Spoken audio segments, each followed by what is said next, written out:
And this isn't really, the 2 million isn't actual figures. It's budget based on the estimated revenue. So it's not the actual expenses and revenues. Well, I would like to see that red line and blue line start to come together. That's our goal.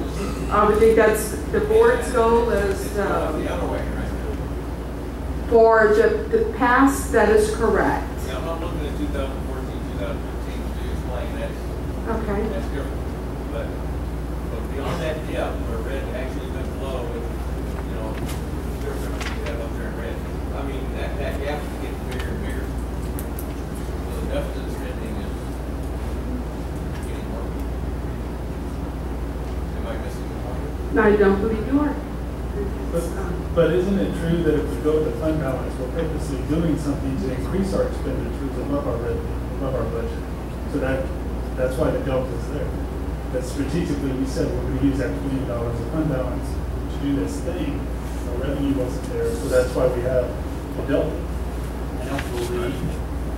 I don't believe that we approved $2 million in fund balance for expenses over the summer, or 1.4 million the year before. What it appears is that we don't have a balanced budget coming into the year, and it is significantly being overspent in different areas. So yes, we do make those strategic decisions to replace AC units or fix items with mold in it or whatever it needs, but we didn't approve $2 million, so something was wrong with the budget from the beginning when we approved it. And the requirement for 3 months, now is that's state law, or that's the recommended level? That is what the board had adopted as the recommendation of what we need to keep. I'm asking, does the state say you have to have 3 months on reserve, or do they recommend 3 months? Recommend. Okay. We're not close to that. Right? In fund balance. But the 2018-19 is not actuals. This is just pure budget. The historical data from 2012 all the way to 2018, that has already been audited, and our ending fund balance that we have in the general fund is the 6.7 million. I see what you're saying. The last column is projection. As you said, first case. Everything to the left is reality. That's what the numbers were. Correct. We've been audited. Correct. Okay, so if you don't look at that last year, it still doesn't look good. To where we have time to, and that's the purpose of this high-level overview, we have time to minimize that and to get the district with amending the budget and looking at current each line item of that to where this won't be the reality. But piggybacking on what Mr. Davey said, I know the budget workshops we've had, you look at this is 100,000, this is 100,000. That makes a little teeny dent. Correct. This is like bigger than 100,000. If this was the reality, if this was the actual figure that we would be going into. Well, like Mr. Davey said, I don't remember going in the hole $1.5 million in 2017, 2018. I don't remember moving that. Do we know what makes up the difference between what the board approved in 2017-18 and what the district ended up as? We have that, but for this presentation, the details, no, I couldn't tell you exactly. Some of it was capital projects. Some of it was increase in salaries. It's audit adjustments that the auditors gave us at year end of booking our revenue accruals as well as our accruals for salaries. So of the 2 million that you're projecting out there, and I do know we have time to make corrections, what are you seeing that is the budget overrun as of your analysis through? As of right now, taking into account on a very high level, I know that the board adopted a balanced budget of 27 million on June 28th. Immediately after that, we did take an amendment for capital projects of 691,000. We also, the board approved an amendment for roughly 214,000 for the junior high paving goes. I'm just thinking of these off the top of my head. The reality of those are, though, when we get into 18-19, the actuals will be less than those amendments. The paving project will come in late, so we're looking at actual budgets versus the revenue. Right, so that's 890,000 that the board was proposed, was able to look at and approve because we thought we had a higher fund balance than we did when the audit came. But what are you seeing in your analysis of budget line items? Where are you seeing the overruns? Because there's about 1.2 million if you take the 2,090,000 less the 890. There's about 1.2 million. Where are you seeing those overruns? The majority of the overruns are going to be coming in personnel costs, salaries, if I may. Also did a trend analysis. The bottom portion of this presentation is from the previous slide. Historically, what I don't think we have done is actually taking our staff versus student ratios all the way back from 2012 and properly planning. Currently, our budget consists of, there's two major expenses that hit our general fund budget. One's going to be the cost of personnel with fringe benefits, which on a high end is 87% of our operating budget.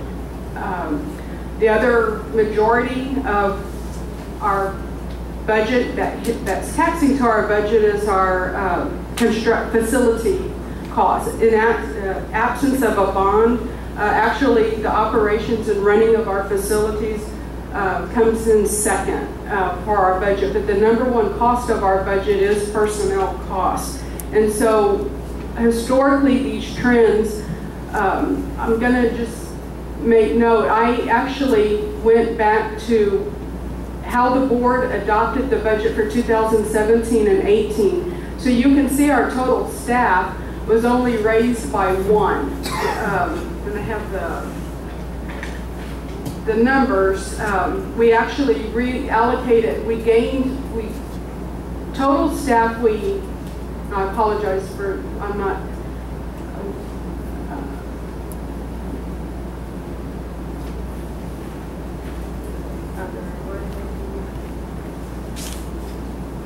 I apologize.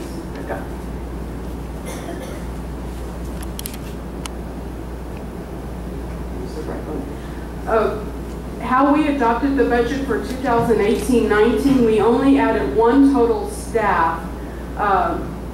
We added 7 teaching positions, or reallocated teaching positions. We gained 7. And our student enrollment is an increase of 27. So historically, those trends, not sure, back in 2012, at the infancy of adopting a budget, that the board was actually having, that we took into consideration these factors. Being personnel, again, being 87, on a high end, 87% of our budget. Forecasting, I think this information is important as a trend analysis, just to see where did we come from. You know, we didn't get in this situation, or our financial situation did not happen in a one-year period. This is going all the way back from 2012 and 2013 is when I actually started the analysis. So what I think is also important, just based on reviewing the audits, historically the district created the budgets just based on rolling those budget figures forward without looking at what is our attendance trends doing. Again, the majority of our revenue comes from 2 sources, one from property values and then our student enrollment. So when we're making decisions with not taking into those considerations and being into the budget cycle or into the fiscal year without monitoring that on at least at a minimum of a 6 weeks basis, it's hard to project where you're going to end up in June, in our case, June 30th. So what I heard you say is the budget for years has been rolled forward from year to year. Correct. And what you're doing right now is looking at specific line items. Correct. So that we're not having a surprising conversation in June, and that we are able to look at those items and determine how we spend, where we spend, and What priorities? what the priorities are. So that is a different method that has been used in the past. Is that correct? That is correct. Okay. So when you're working on, of course, you're spending time cleaning up and looking at those items for the current year, and it's great that we're having the conversation in February and not in May or June. Absolutely. And then that's also going to help you with the foundation for the current year budget, which will be cleaner in the sense that you're going to use actual numbers, not budget numbers going forward. Yes, we're not going to, I do not agree, or I don't think that's an effective way of doing budgets, because our demographics, our property values, our student populations look very different where we stand today versus the programs that we're trying to implement. Our facility needs today looks very different than even a year ago. So yes, to actually look at relevant data for our time period so we can forecast. But I think that trend data is important, kind of tells the story. Even though this is good stuff, it's numbers, but can be explained. What is our student population versus our staffing? How are we making adjustments so the board can make educated, well-informed decisions moving forward based on this data. But yes, if we just roll data from last year or our previous year without a methodology of what are our goals moving forward, increasing our fund balance and the health of our district, I don't like to say impossible, but that's a blind way to operate, and that would not be how I would go about doing that. But yes, we are looking at going through the budget on every line item, and also looking at cost savings to reduce our costs in many areas. Do you know, from the audit, do you know about, for 2017, 2018, so the one that was approved in November, about how far off were we off on wages? Because you said that's the biggest piece that you've seen this year. Because we only moved one staff, total number of, we went from what, 450 in 2017 to 451. So we should have seen this coming.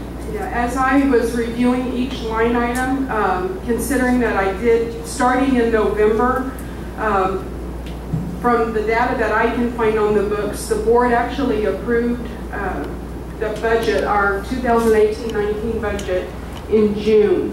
But we did not have an accurate count with forecasting of positions. And so this is a very rough estimate just of the allocations.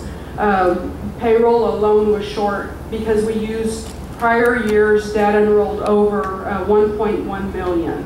So I would say roughly 964,000 in salaries, and then when you add $80,000 for fringe benefits, which is health insurance, TRS, 941 payroll taxes, but the bulk of that, because payroll is that high a percentage of our budget, that is where the majority of the shortfall is. 87%. Well, 82, that's not a scientific number, but roughly 82% of our budget's in salaries, along with, once you add the fringe benefits, and if the board allowed a retention incentive or those types of stipends, but the whole compensation package. Thank you for briefing the instant concern, and your idea to do trend analysis is correct. It's ugly, much worse than I expected. This has to be talked already. I don't think it can wait to, like you said, look forward now for this list. And that the numbers don't lie, so it does show a picture of where how did we get here? Looking at the trend. Right. But it also gives us an opportunity to move forward and do better to increase the overall financial health of our district. And I appreciate the work that you've done on this and bringing this to us, and like I said, in February versus later in the year and looking at the detail of the line by line items. And I believe that will help us get to that point of, closing the gap between the red and the blue as opposed to widening that gap. I agree, and I'd like to also commend Donna as well. And one thing that will really help us with this is that when I started in April, the template for the budget was already built. And when we transitioned into the adoption, that's when we found out that there was no position management control system in place. They rolled the budget forward each year. So we brought that in, and Donna's been doing a great job with that. In addition to our budget and our personnel constraints, we've also done analysis this year of some needs assessments that I wanted to bring to your attention. Some facilities and operations needs assessments. We started off last summer, if you remember, with some initial facility walkthrough. That's part of that capital projects that you all approved. We've got an RFQ out right now for architect services. There's not a master facility plan in the district, and so just like we are from the personnel side, we're also reacting consistently and constantly on the facility side as well. So having the architect services come in to be able to really build a master facility plan for us on what our next steps forward in terms of renovations and new construction. We've completed a safety and security audit, and you all have had a chance to review that with some recommendations. We have completed a transportation services audit, looking at our efficiency of how we operate our transportation services. One thing that we do right now is we do door-to-door of every student. And we're the only school district in the area that's doing that. And so that's a very expensive model. There's a lot of idling that goes on and a lot of wasted transportation fuel there. So one thing to consider in the audit. In terms of personnel, you all have had a chance to review the TASB staffing study that we brought TASB in to complete for us, as well as our compensation and stipend study. And then we've had a dual language Spanish immersion program evaluation. Our special ed program evaluation is coming up in the future, and then we're right in the middle of our counseling services evaluation. So right now, trying to analyze where can we be most efficient in all of our programs that we offer. So some things I want to bring your attention to is we've had some since I started last year, we've had some pretty extensive facility things that we've had to address, and you all know this is the board. So the first picture right here this is the primary cafeteria, primary kitchen. This is mold. That's in the kitchen area around the freezer. This was identified to have been there for at least 4 years. This mold was identified, and we then had to repair it. And because of the extent of the remodel, not only did we repair the walls and the mold excavation, but we had to replace the freezer because the mold had gotten inside the freezer. So that's what it currently looks like right now at this Garza's campus. This is the intermediate campus, excuse me, intermediate campus playscape. It's a little bit hard to see, but if you see these area here, so playscape is kind of a rubber flooring, a soft rubber flooring. The playscape was a couple years out of date, and so that basically, actually my first day of actually walking into the district, I actually happened to walk out here, and Ms. Hewitt was out here with some people, some contractors, and this was basically like concrete. And so our kids were, you see the swings and the monkey bars and things like that, the kids were all over this. And so there's some pretty substantial gaps in this, where it had separated over time due to the heat. And so we had to replace that. That's what it looks like now. We actually had last spring we actually had 2 students get pretty bad injuries on this playscape. That's the new playscape now. This is back going into last summer. We were faced with a bat colony took over at the 300 building, as well as the junior high. So that is bats. And we started the excavation of bats last summer, and then it resurfaced again in November, and actually it is still ongoing today.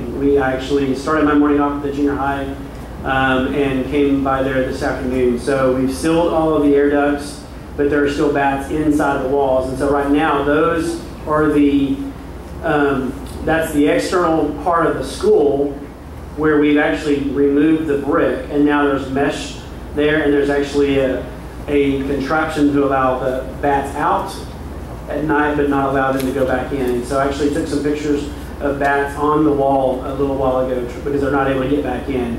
And so Mr. Deck is addressing that with the company that we've been working with since November, as well as we've actually now called a second company back out to try to figure out how to get the bats that are inside the walls out of the building, if that makes sense. We think we've got them identified nicely where they can't get inside, but right now they are not leaving in a timely manner, which would have been the first day they got there. So why that's important is this is a science classroom at the junior high. So while this picture here shows you the outside and the damage that it's caused, and if you go by the junior high, you'll see areas of brick that have been removed. And you'll see what it looks like. This is inside a classroom. So that area right there is the external wall. And so on the other side of this wall right here is the main driveway of the junior high. And this is a science lab. And so you'll notice there's some tiles that have been replaced here. And you'll notice everything is covered. And so we've had to do some pretty extensive repair of sheetrock inside, as well as the brick on the outside, and then the ceiling tiles. The bats' smell has been pretty awful. We've actually had to relocate, at least I know of twice, this teacher. And so this morning they were actually doing assessments, and I didn't see any bats in this area. The classroom across the hall, there were bats contained inside today in the wall. So you'll see that it's not just about fixing the wall outside. It's also about making sure that the inside is repaired from all of the bats. We've had some pretty extensive damages at our high school going into the summer. This is the water damage in the high school. Near Miss Martin's office, there was 2 major floods in that building this summer, and so we've had to replace flooring and furniture. And so you'll see that's one of the things, and this is just over time, the pipes and stuff, there's not been a good, I would initially say preventive maintenance, but oftentimes there's been some ignored maintenance because there's not some type of master facilities plan in terms of how to renovate and maintain facilities. This is, when I started last spring, I had a hard time figuring out which gym was which. And one of my first emails was from a parent about concern that their child had fallen in PE class. The junior high parent had fallen in PE class in the gym floor. This is actually Gym 2. It's our competition gym, so all of our volleyball games are in this gym, and all of our girls' basketball games. So it's the gym that is attached to the auditorium. So that is what the gym floor looked like last April. And that, you'll see, this has got a polish and varnish on it. This was raw, rough wood. Those are exposed screws along that. So if you've been in the gym floor, we've obviously used it all this year. We repaired that this summer. We actually cut a section out. For some reason, I don't have the picture here. But we actually cut a big section around it and replaced it. So it's a lighter wood right now, just because this has got multiple years of varnish on it. So we've actually replaced a whole section of the floor here. And then so that it would be able to be used. So you would know the change in color, but in terms of the texture or the flooring itself, you would not be able to tell the difference. This is, as you remember, we had conversations this summer in addition to mold and asbestos. The concerns we had lots of conversations about termites. So that previous picture was from Gym 2. This picture is from Gym 3, which is the gym next to the main gym in the high school. So why I want to bring your attention to this is the entrance coming in the hallway. So Gym 4, the main boys' gym is over here. You walk through a hallway, and this is the main entrance coming in, that foyer area out here. This is the main entrance coming into Gym 3. So this is one of our competition gyms. Our junior high is playing here, as well as our sub-varsity at times. And so this is termites. This is years of termites that have been built up. The termites have been treated to not spread, but having walked over this on multiple times, it basically just gives way with you on a consistent basis. And if you know anything about termites, once they get a hold of wood, they're just going to keep going and going and going. So that's why this summer we thought it was very important to address this situation. And so this actually has not been repaired yet. It's a pretty extensive cutout of this entire area because we use it for not only volleyball, we also use it for junior high basketball, but we also, our facilities get used pretty much year-round by our communities. And so CYO uses this a lot for volleyball and basketball. And so this is actually supposed to be repaired during spring break. So they'll cut all this out and repair that. So why I wanted to bring all of that up is, kind of what our next steps are. Now we, kind of know, what is our baseline data? Okay, what does our history tell us from our trend analysis and our budget, some of the themes coming in, and then also some of the challenges that we know we face this year, but where do we go from here? And focusing in on our next steps. And so really this is going to be about circling back around to strategic planning and continuous improvement.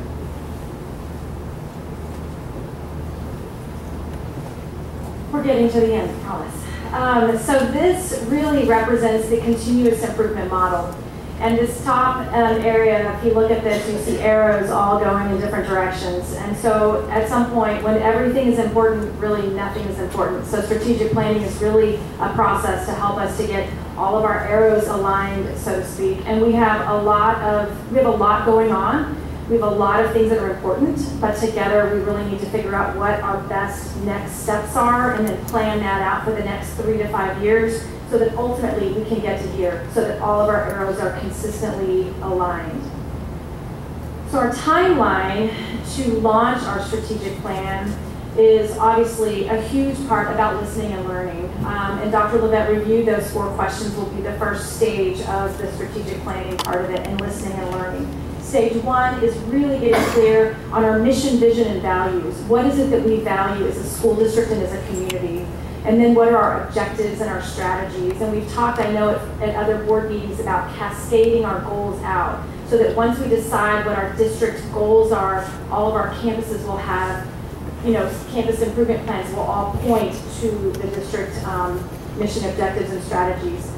Getting clear on just our priorities and missions is the first big step here. The next part is developing action teams, which will be a slice of our stakeholders, community, teachers, board members, just everyone to come together to really figure out the best next steps for our action teams.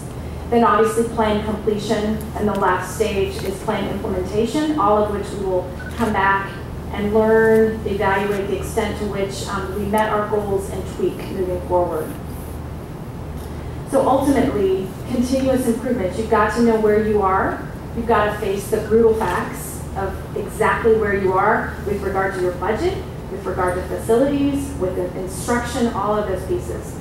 That is how you move forward with a continuous improvement model. And ultimately, the goal is to keep the main thing, which is our students, our amazing students here in La Vernia ISD. And this is a picture of graduation from last year. And most of the time you think about, wow, yeah, our seniors, we celebrate our seniors. But really when you think about graduation, that is a celebration of pre-K through 12th grade. That's not just about our high school accomplishments. They've done a lot, but it all started with our preschool students 13 years before. So we are excited about the next steps. We've got big work to do, but we believe that by all coming together to figure this out, we're going to take the best next steps for us as a school district. Thank you all very much.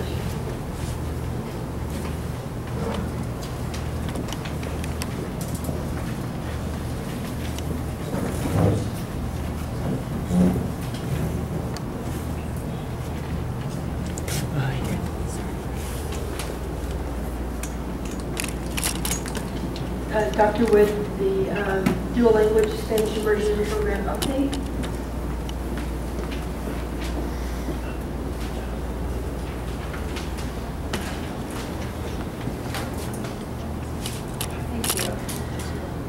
Good evening, once again.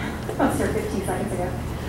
Okay, so wanted to just give you an overview of our dual language Spanish immersion program update. This is just to tell you what we've done and kind of where we are with these conversations at the very beginning. So So our timeline, we began, and we talked about, with the IPSI evaluation in the fall of 2018.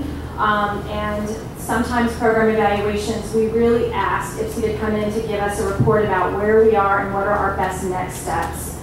Program evaluations can be painful. They don't really come in to pat you on the back. They really tell you